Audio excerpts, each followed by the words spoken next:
soon as I report on Joe Biden stepping down, I find out that he has stepped down and he is supporting Kamala Harris as he is endorsing her. Look, it says it right here. My fellow Democrats, I have decided not to accept the nomination and focus on all of my energies on my duties as president. For the remainder of my term, my very first decision as the party nominee in 2020 was to pick Kamala Harris as my vice president, and it has been the best decision I have made. Today, I want to offer my full support and endorsement. See, because the last thing I saw said that he would only support her.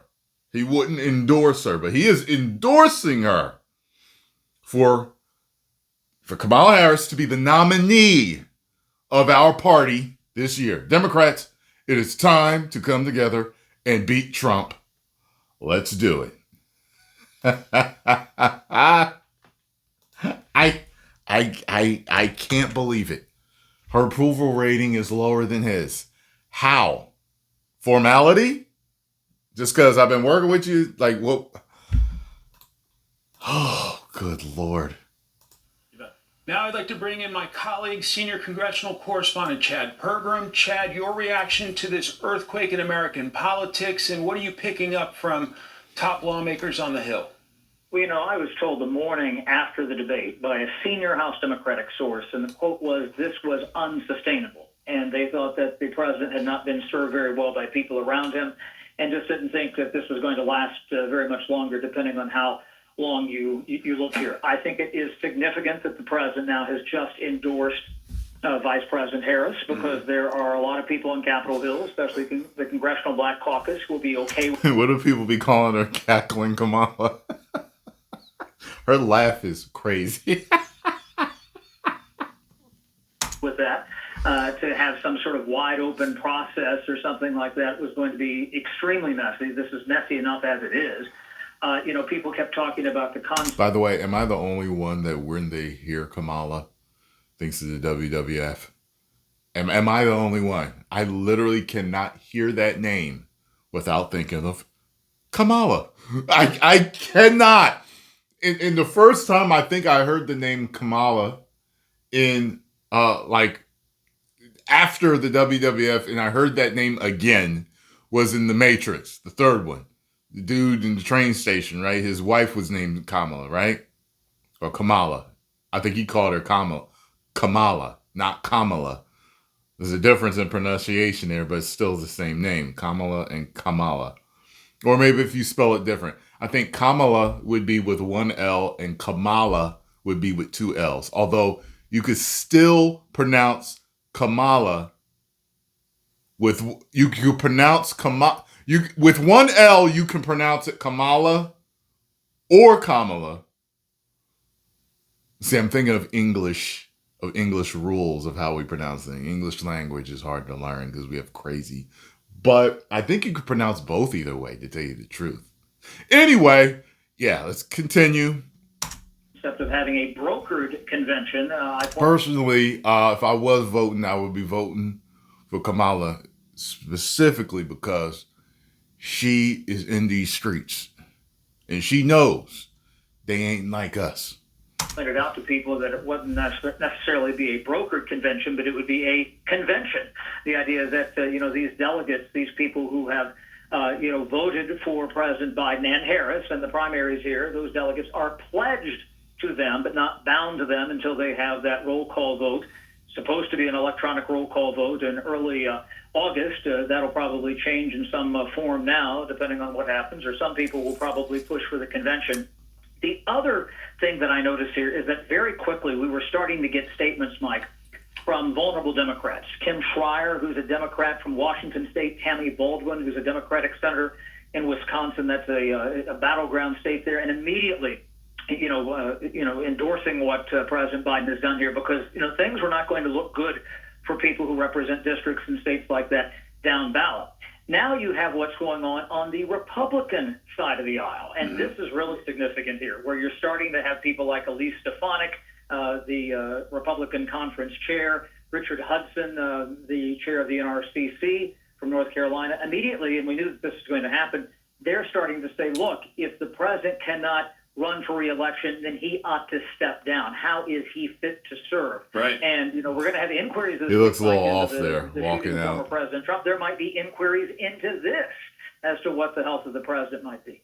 Chad, I covered former House Speaker Nancy Pelosi. He has that old man look in his face. You know what I mean? He just has a look that says, I'm not all here. You know what I mean? Pelosi day in and day out with you for a decade. You've covered her for several decades. What about her role in terms of trying to convince President Biden it was time for a change and basically trying to protect her Democratic members?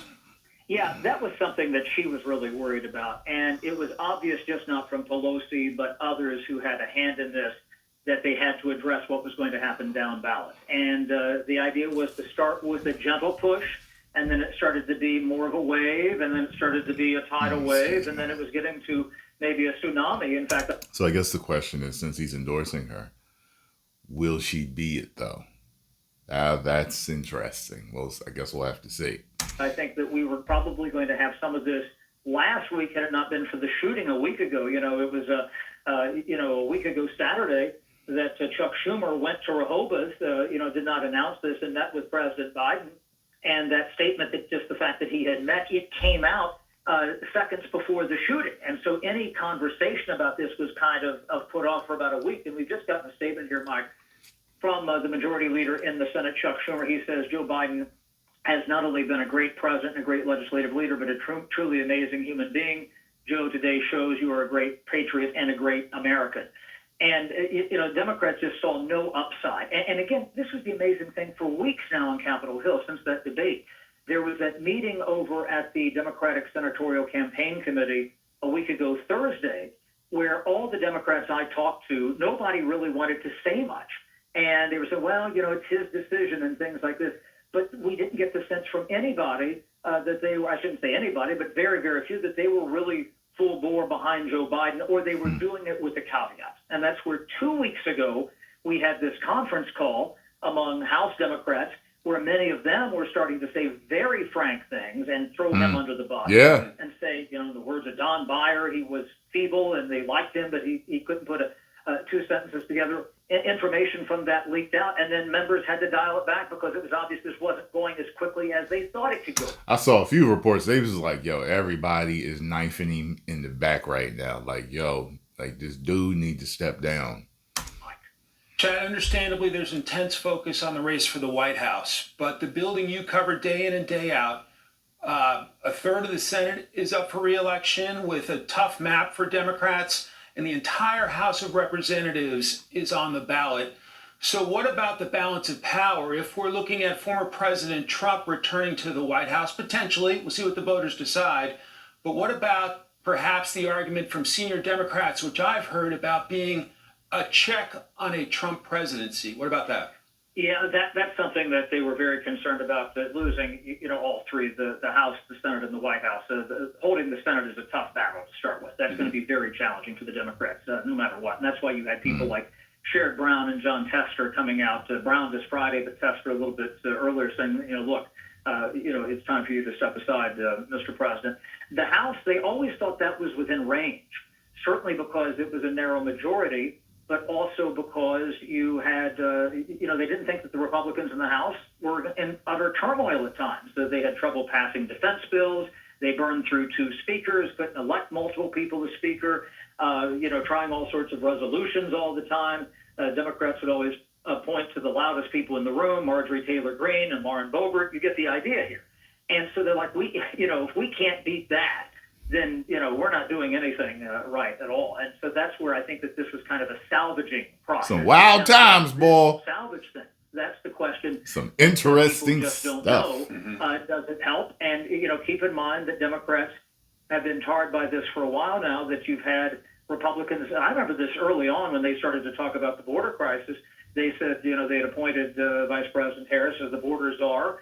and they had criticized and they had developed a library of information against her, saying she's not doing very good with the border. That is one of the primary 4 to 5 issues on the ballot this fall. And if Republicans can turn that around and say, well, you thought it was bad with Biden, it's really not going to be much better with the border czar, Vice President Harris. That's something that Democrats, are very vulnerable on. Republicans can use against them. And one other thing that's going to be very, very important here, Mike. It's like, how could they go with her? It doesn't make sense. It'd be crazy if it did. If they did, I mean, we've seen crazier, and you know what I mean. So, who is she going to pick? If she's in fact the one as her running mate, is it going to Hillary? That'd be crazy, right? be a moderate? Is it going to be somebody like Andy Beshear? Someone had put to me earlier today, maybe someone like Tim Ryan, the former congressman who lost to J.D. Vance from Northeast Ohio, and would match up very well with him on the stage there. Is that where maybe this is where maybe House and Senate Democrats weigh in more? If the torch is in fact passed, fairly seamlessly to Vice President Harris, and I'm not saying that that's going to, be a done deal either here. That's something to look for if they have more of a say in who that person is. Is it Gretchen Whitmer? Do they want somebody from the Midwest? If it's going to be a woman, do they have to have a man? Do they want to have 2 minorities on the ticket? There's a million different ways. Very interesting. I'm Steve Ducey. I'm Brian Kilmeade. Be crazy. Be wild. If it was 2 women. I think that's something people will be interested in. It was like, oh, 2 men versus 2 women for the presidency. Ooh. That would be very interesting. I'd tune in for all those debates and stuff. Well, post comments down below. Let me know what you think. I think it's a bad deal if they was to choose her. You can't choose somebody with a lower approval rating than yourself. Unless you have some extraordinary plan to bring them up to par. I mean, post comments down below. Let me know what you all think. 10 million subscribers. Woo!